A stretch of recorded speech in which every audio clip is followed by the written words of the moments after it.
Hi everybody. In today's video, we're going to take our VisualEffects factory and add one additional effect where we can generate particles. And you can see here I've got a really silly but effective example where I'm able to emit particles from my player's location where his feet are. And not only are we going to implement that, but we're going to make it so that it's really easy to swap the type of particle you're emitting and configure it, but also save those configurations for future use, just like I'm showing here.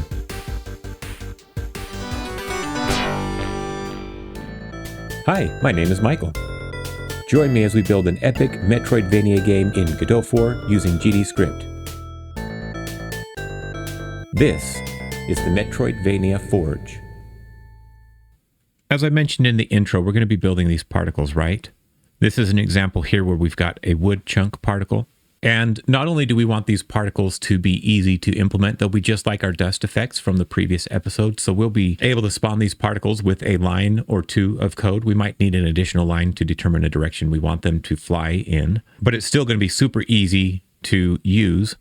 But as I hinted in the intro, we want it to be easy to kind of save and configure different types of particles. And so right here, I've got this large wood chunk, but we're going to be setting up a resource style particle system. So you can see I've got different definitions. So maybe I want a smaller wooden bit. Okay. And you can see it's got a different configuration with a count, color, and textures. And I can go ahead now and test this, show you what it looks like. Okay. So really easy to swap out a different particle effect. Right now I have my particles kind of just shooting up and out from any direction. But we'll also talk about just how this works. Okay, so these are going to be resources. You can see I've got these different hit particle settings saved right here in my project so that they're easy to use later. And of course, this system is going to make it really easy to implement particle effects along with our other things like screen shake when we do other functionalities like damaging the player or enemies or hitting a breakable object like a crate or a barrel. One of the intentions, of course, with these is just that this is highly scalable and easy to reuse. We're going to build it in an efficient manner. We shouldn't need anything like object pooling. I know some people are probably concerned about that. I wouldn't be at this point in a smaller project like this. But, you know, if your game design calls for extra large amounts of visual effects, then you might want to work on an object pool to improve performance. Go ahead and drop a comment if that's something you're interested in. I do have a video that I'll link that is about object pooling for a simple bullet, but this will be a system that should be pretty easy to expand. So right now the particles should emit when we tell them to, and we're just going to build that test button to be able to trigger them.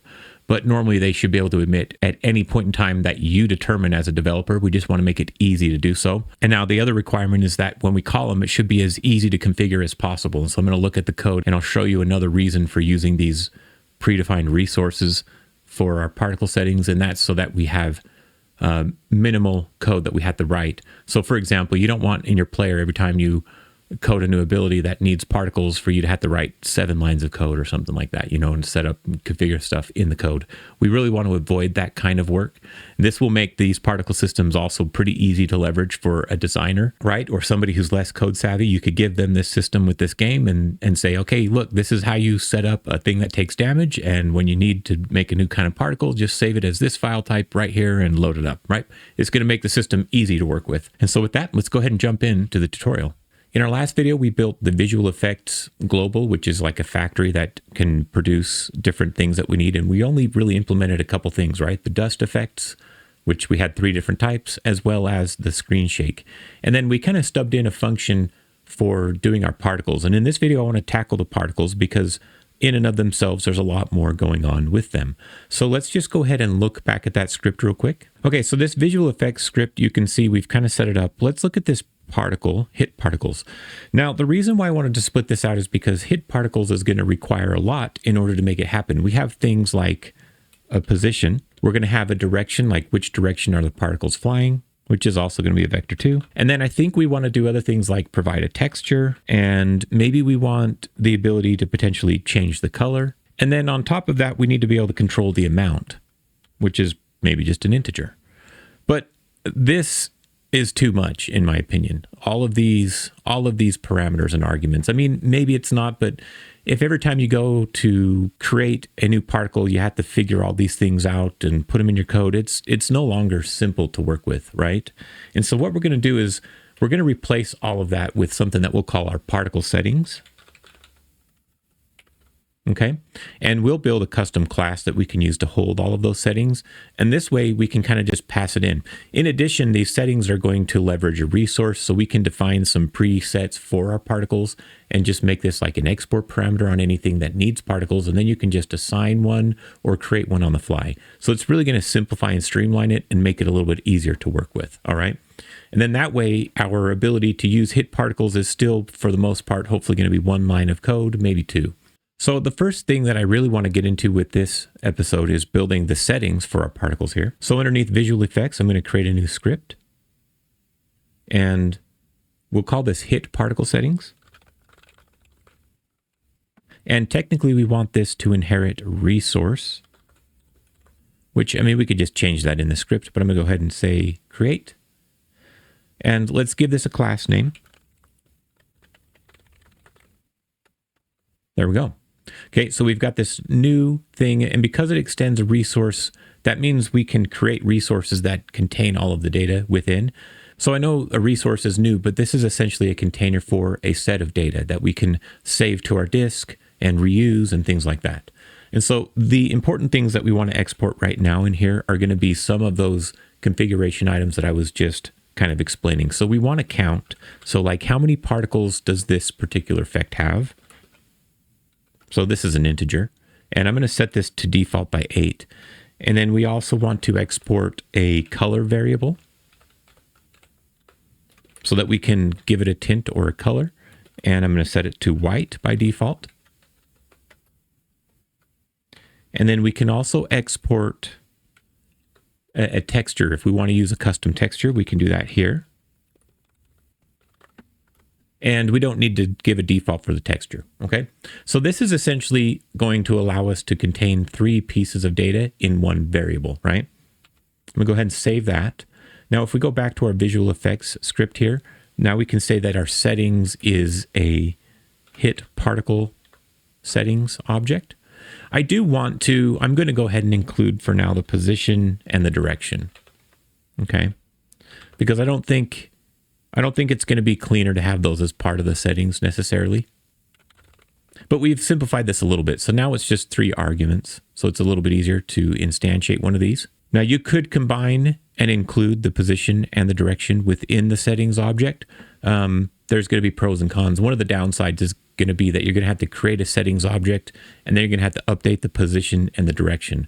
But those are going to be unique to each instance of the hit particles, right? Because like, let's say you hit a box at one place, it's going to have a certain position and a certain direction, and then it'll have like the box particle settings. And then if you hit a box, you know, in another level, another area in the level, then the settings will be the same, but the position and the direction is different. So that's just kind of how I'm choosing to break that up here. Essentially like instance-based versus kind of settings-based, right? Things that are going to be in a resource. And then before we can really move on with this, though, we're going to need to create a scene that contains our particles that we can reuse. We could just use a basic particle system, but having a scene with certain settings preset is going to make our job a little bit easier. So we'll do that next.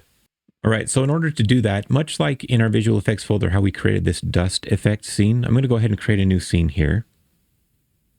And this is going to be for our hit particle. So I'm just going to call it hit particles. Okay, hit particles. Let's look at this scene. I'm going to go ahead and change this, actually. I want this to be maybe just a GPU particle. So let's go ahead and pick that. Okay. So now it's just a little particle system. And here's what I'm going to do. I'm going to configure this. The amount being 8 is fine. We're going to actually override that with our settings. We don't need a sub emitter or a texture. If we don't assign a texture, it's just going to have a little white pixel that we can color with a modulate, which is fine. But then if a texture is provided in our settings, then we'll plop that in this spot here. Let's look at the time settings. I'm going to go ahead and turn on one shot because these hit particles are particles that are going to fly out of like a box or an enemy when we hit them. Explosiveness, I want to crank this up, and let's go ahead and turn this on actually. Let's see. Well, because it's one shot, maybe before we do the time, let's do this. Let's go ahead and add our material so that we have something to view here. So I'm just going to create a new particle process material. Now, Okay, there we go. It's working now. That took a minute. Now that it's emitting, you can see how the particles are just running.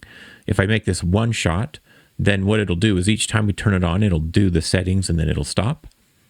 And then if we increase the explosiveness, I'm going to put it to, if we put it at 1, then what happens is all the particles emit at once, which they were just all stacked on top of each other. For this, I think something like a 0.9 is good. So there's still a couple straggling particles that'll fly out. Okay, you can see how they're not all exactly on top of each other, but they all flew out more or less at the beginning of the particle emission. And then randomness, I'm going to crank this up to 1. We want a lot of randomness for something like this. But because our particle has really no other velocity parameters, it doesn't look like much yet. Okay, so we've configured our time. That's all we really need to do here, I think. I'm going to go ahead and reduce that. We don't need collision or anything fancy, but we do need to configure our process material a little bit more. So the first thing is going to be under our spawn position. I'm going to go ahead and turn on the emission shape to a box so that they aren't all flying from one little point. They'll be flying from a larger area. Okay. Now if I go ahead and turn this on, let's see if you can kind of see something's happening there. They're kind of spread out within that box. Okay. Now what we can do is adjust the emission box. I'm going to give it like 8. I guess we don't really need a Z, but whatever. So now you can see there's a box here. You can actually see it. It's a little bit larger. Okay, so our particles are going to spawn randomly within that box. Okay, that's good. Go ahead and close the spawn. I think that's all we need in spawn. Actually, no, let's go back to spawn and look under velocity. Almost forgot the velocity. Okay, so what we want with velocity, right now it has a direction, X direction of 1. It's got a spread of 45. I'm going to give this a higher spread value. I'm going to give it 90. So what this does is it's kind of the initial direction range in degrees. Okay, so we want a higher range of that. Then what we need to do is come down to initial velocity. And I'm going to give this a minimum velocity of 75 and maximum of, I think something higher, maybe double that. Let's just go with 150. Okay. And let's go ahead and just try this one more time. That already looks pretty decent in my opinion. Now you can fine tune this. It's going to be a little bit random each time, right? So sometimes a lot of them are flying up, sometimes they're flying down. Okay, but we've got these random particles flying out. Now I'm going to minimize the spawn and I'm going to come down here to maybe the accelerations and I'm going to go down to gravity and I'm just going to change this. I kind of want a little bit more gravity. It's going to be fake, but whatever. I just want to tweak that. Okay. I like how that's looking. So I more or less double the gravity, right? And then let's go down to display. And I do want to have them fade out so they don't, just sit there on screen and pop away when they're done. So I'm going to come down here to, let's see, color curves. And let's add an alpha curve. New curve texture. And then you can see we need to add a curve in here. So we'll make a new curve. And then, yeah, there we go. If I click on this, you can see we've got this little box where our curve fits in here. We just can click to add points. And we can also click these little handles to change that curve, how it falls off. And we do want it to kind of fall off kind of quickly towards the end. So I'm going to drag this 1. So this is what this is going to do. This curve here is it's on the alpha. So if 1 is full alpha, okay, fully opaque, and then it's going to drop off at 0.5 seconds, shoot down to no alpha here. So completely transparent. So now if we play this back, you can see how the particles fade out during the last half of their lifetime. Okay, so that's all I'm going to configure on this material. It's pretty straightforward. It gives us the basics that we need, and then we can just spawn these. But we do need a script on this so that we can kind of set up and configure the particles, like when we add a texture or change the count and change the direction. All right, so let's just take our hit particles and attach a script, and should just create it in that folder there. So I'm going to go ahead and give this a class name of hit particles. Now we don't need either of these. I'm going to do the same thing that we did with our dust. I want to keep the same idea and have a start function. And then what we'll do is we'll pass into our start function the direction, because that needs to influence the direction that the particles are flying. And then we'll also pass in those settings, which is going to be hit particle settings. I don't know why I'm not getting an autocomplete, but there we go. Okay, I'm going to go ahead and save this. Oh, I've got a space up here. Oops. Okay, I'm going to save this. So we'll come back and we'll hook up this start in just a little bit, because I want to kind of demonstrate how it's going to change things. So we've added this now to our hit particles. What we can do is let's go back to our VisualEffects script. And like we've done with the dust effect, we do need to grab our hit particle scene so that we have a reference to that, right? Because we need to be able to create instances of this every time the hit particle function is called. So down here now, we're ready to start hooking this up. So let's start by creating a new scene. So this is going to be our hit particles. I just call it P. It's just easy, I think. Now this is just going to be a new instance of this. So hit particles dot instantiate. Then we can add this. We need to add it, of course, right? So add child P. Then we can do, let's see, we can update its position. I think this script is the appropriate place to do that. We'll just set that equal to the position that we pass in, right? That's why we didn't need to pass the position on to the start function on our particle. And then lastly, we just call start. So we'll say p.start. And we can pass in the direction and the settings.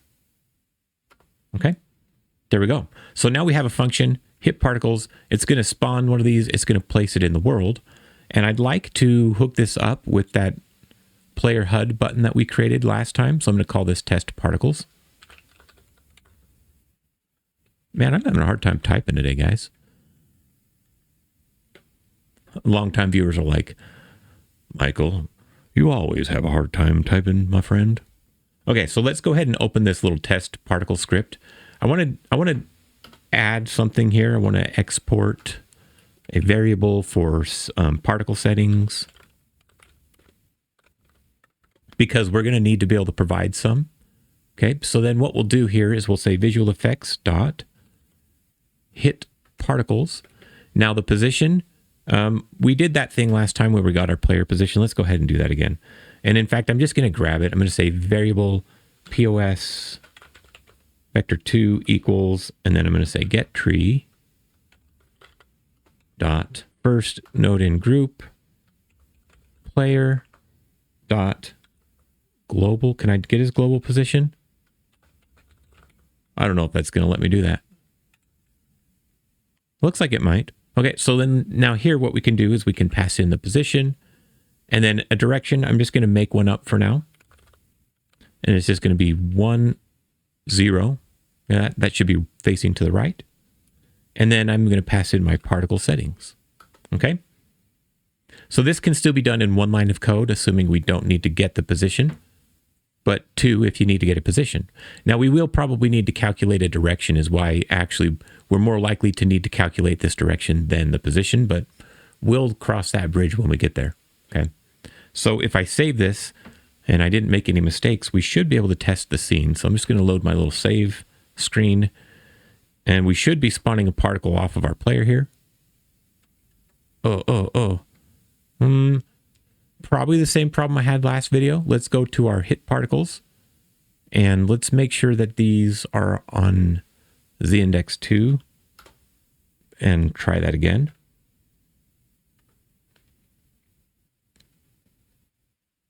Uh-oh. Not working. Okay, so pretty sure the issue here is just not super obvious. Let's go ahead and look back at the project here. If I look at my remote, you can see I've got a lot of particles that I've created, okay? Now the issue stems from our hit particles here. Let's see, go back to local. This emitting is off by default. And so what we need to do is in our script, when we're calling start, let's go ahead and enable that emitting. So we can simply say emitting equals true, like this. I'm going to save that. I spelled it wrong. 2 T's. Save that again. Okay. Now, probably because of that, I might have to stop and restart. Okay, let's try this again. There we go. You can see the particles now. Now I did a couple things that we did in here. I kind of skipped through it. Let's see, make sure our hit particles have a Z index. I think if I reset this to 0 and go back to the game, oh, maybe you can see it, maybe you can't. I don't know. I'm going to keep that at 2 and make sure that we turn on emitting. Okay. So this is an important thing with this one shot. The other thing that we can do with this, since it's a one shot and we're emitting, is so that we don't end up with a bunch of particle systems sitting here, much like we did with our dust, we can queue free this when it's completed. So because this script extends GPU particles 2D, it does have a signal that we can hook onto. So what I'm going to do is I'm going to say await finished. Okay. And with a one shot, this will finish. When it's done, we can then queue free the node. All right. So now if we run this yet one more time, and if I look at my remote, pull that up, now we should see the particles appear under visual effects and then remove itself. You saw that happen there, right? Hit particle and then it's gone. Okay.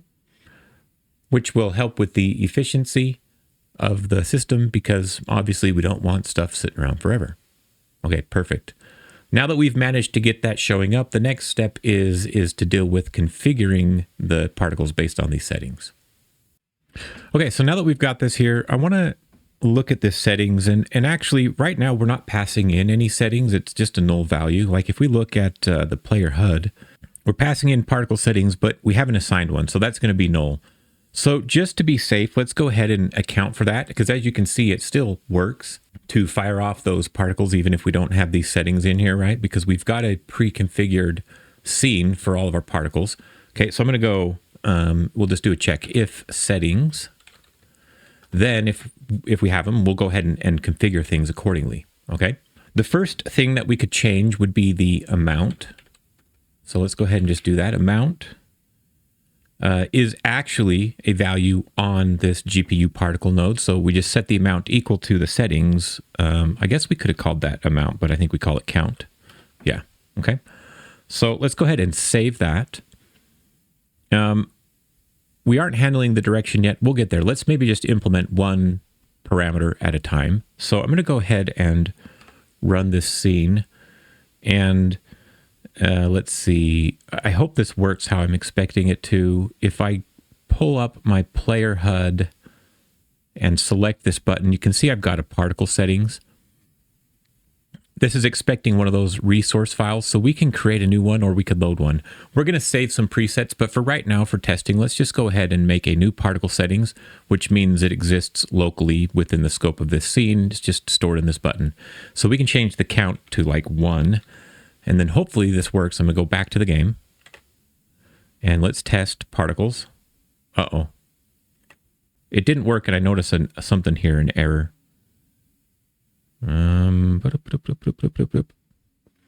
Let's stop and play again. I'm not sure. It seems like I maybe got this error when I tried to add that. I'm not sure. Let's try running scene 2 again. Okay, yeah, you can see it's just shooting out one particle. This tells me we might have to... Because I have focus on this, every time I hit space, it's... pew, pew, pew, pew, pew, pew, shooting particles out. Okay, so we can configure it to have 1. Let's go ahead and go back to that player HUD, and let's set the count to like 200, and let's try this again. This should be fun. Nice. That's actually pretty cool. Okay, so we can change the number of particles by using this.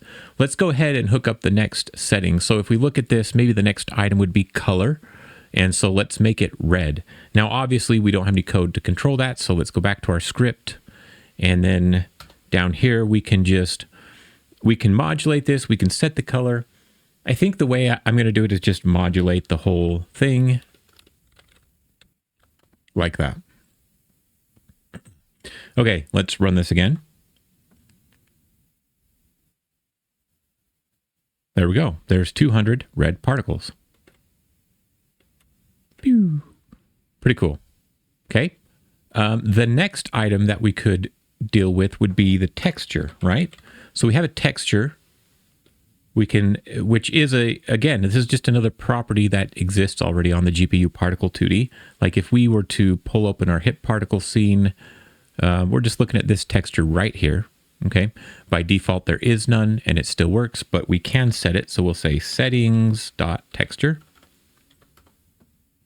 Now I'm going to show you that this isn't going to break. Even if we don't assign a texture, it should still work because this is already null. It should accept a null value. Right? Null meaning nothing assigned. So let's see, player HUD. Yeah, texture is empty. Let's run the game and make sure it still works. So we should still have a bunch of red particles. Okay. Now, if we want to, though, we could come in here. Let's go to the player HUD scene. And I want to just add a texture. And in fact, we're going to use, because we brought in this file in our previous video, this destruction prop texture. I'm going to go ahead and grab this. And actually, I just want a section of it. So let's clear that out, actually, and let's make a new Atlas texture. And now we can load in that file. Whoop, whoop. I accidentally clicked too many times. Okay, so now that we've got an Atlas texture, we can edit the region here. And let's say I want this large wooden chunk to be the texture here.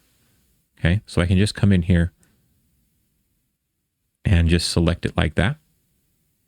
Go ahead and close. Okay, there's the texture. And now it's going to be modulated red too. So we're going to see both a texture and it's going to be very red looking. But let's save and test this out. There we go. So that's pretty flippin' sweet. But we've got a nice little particle system built in now, right? So you can see how this is going to become pretty versatile later in this chapter, in later episodes, as we start building out some of our breakable objects and things like that. We're going to mix and match and maybe have multiple types of particles, but we're not going to have to really change this particle system beyond what it is currently. So looking at this, we've got our amount, our modulate, and our texture. We haven't hooked up the direction yet, so let's go ahead and implement that. So in order to affect the direction of this particle, we want to actually update a value on the particle material. So when we look at this particle scene, this process material right here, this is where we actually need to manipulate a value to change the direction, because what we want to do is modify the velocity. And so what we're going to do is say process material. That's the property that holds this. And then we're going to say dot. And then there is a direction value. Okay, this is going to be equal to, and the direction is a vector 3. We're passing in a vector 2. So we'll just construct a new vector 3. I think there's other ways to do this, but this is good for educational purposes, if nothing else, right? A vector 3 just means it's got 3 values. So it represents a coordinate in 3D space. So X, Y, and Z. A vector 2 just has X and Y. So we can just take the X and Y that we're passing in our direction. So we can just say dir.x, dir.y, and then we'll just put 0 in for the Z value. Okay. So that's our new direction. So let's go ahead and go back to our player HUD. Right now, the direction, or actually, yeah, it's in code, isn't it? Let's go to the code, the script here. The direction that we're passing in is 1, 0. So let's go ahead and save this. This should look the same. It should be no different, but let's just test it out.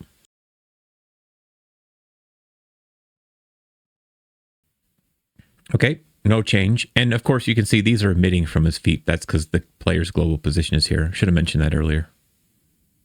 But if we were to change this to -1, now we should be able to have him going the opposite direction. There we go.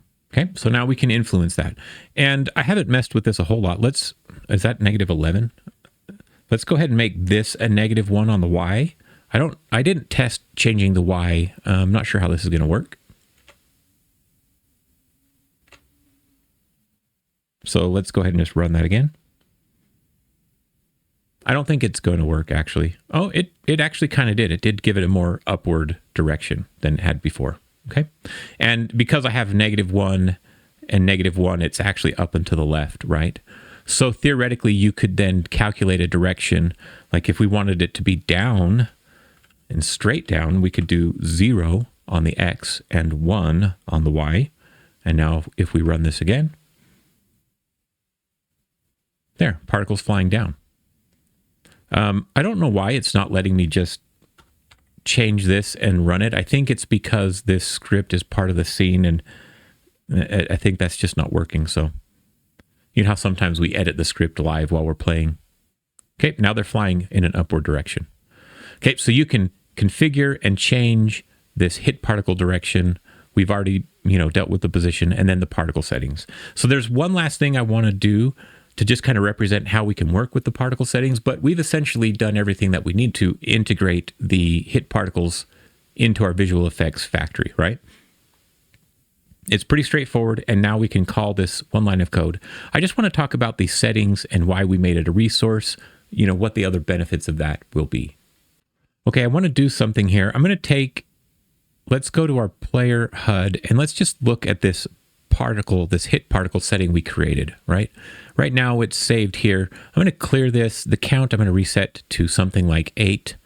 Okay, so let's assume that we do want the ability to spawn this wood texture maybe when we hit a wood crate, and we will do that in future episodes. But I want to take this hit particle and I'm going to save as. Okay, so we can save these settings, and I'm going to come into my global in my VisualEffects folder. I'm just going to create a new folder here. And I'm just going to call it like particle settings maybe, or hit particle settings. So we can start saving a bunch of presets in here.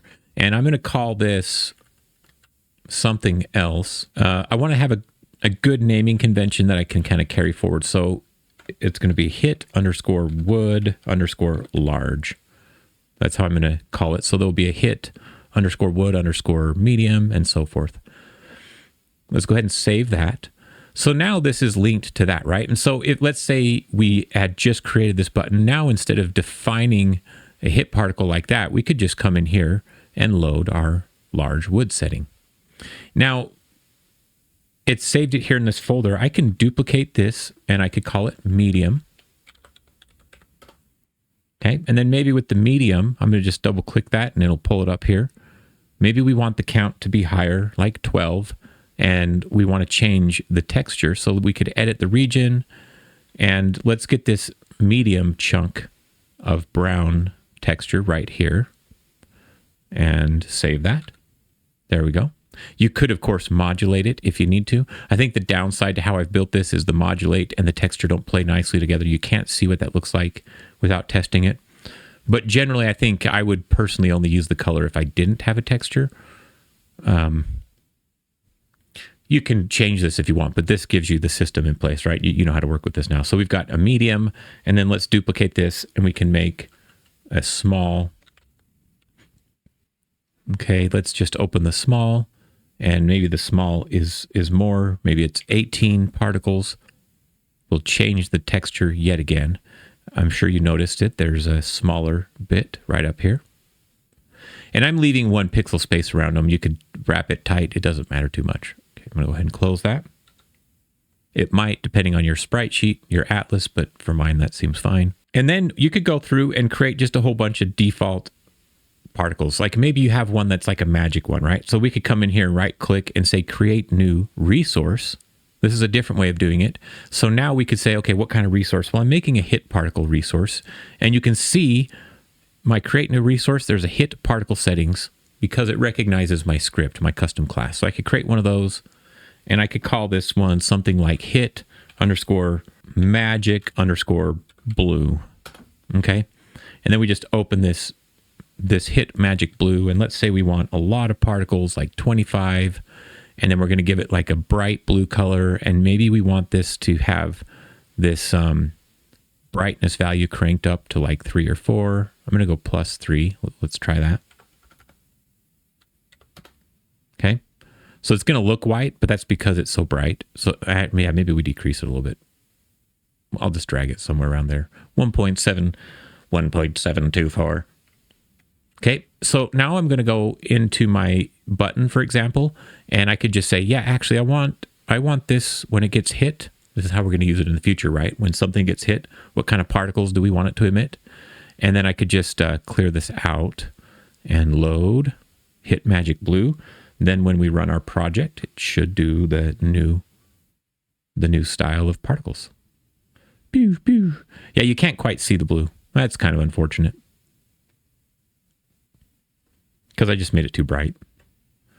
But there you go. Now you can see how easy it's going to be for us to mix and match these particles, makes it easy to use them, call them up at any point in time. I just can't. I gotta make this look good. Let's try this again. Let's just do +0 on here, so it's back to normal. Oh, maybe I accidentally did make it white. Was I not paying attention? Guys, was I not paying attention? Let's try this. Okay. Save that. Run it again. There. Hit. Magic blue hit. Yay. Okay.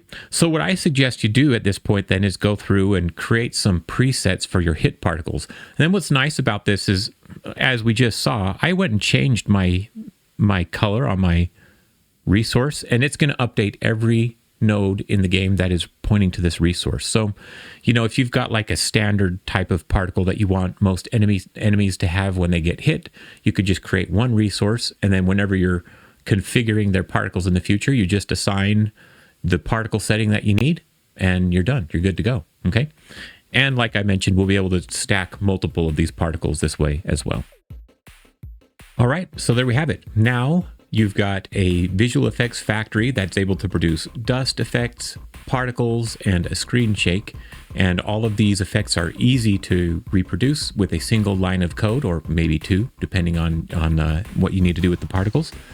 And so you're prepared now for us to go forward and start implementing more of the features that we're going to. So in upcoming episodes, we're going to be implementing things like attack and hit areas, or I'm going to call them attack and damage areas, which is like a hitbox and a hurtbox.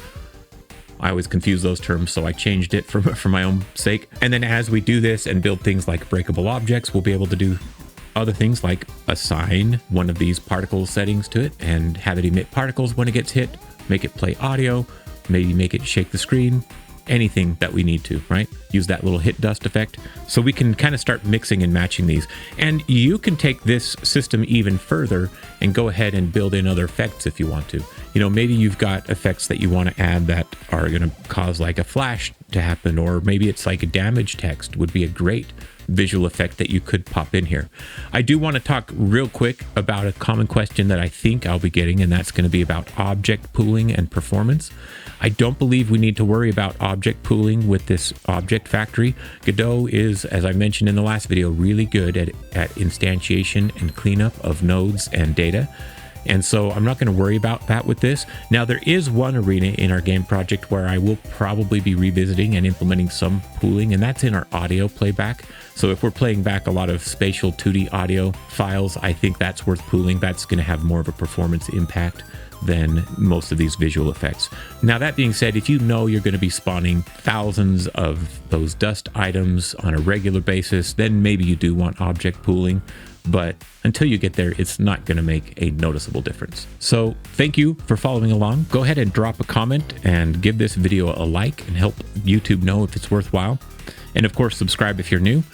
Now, the next video should be coming fairly soon, in a couple days. And in that video, we're going to be creating those attack and damage areas so that we're going to be ready to hurt the player, hurt enemies, do damage to destructible items. Okay, so we'll build that. We'll set that up. Now, I'm going to recommend that you guys work on adding your own particles to this and continue working on implementing sounds. I haven't really hooked up sounds anywhere here. So have fun with these, learn how they work, and get ready for the next episode where we're going to start making it so that our player can attack. So, as always, thank you for watching, and we'll see you next time.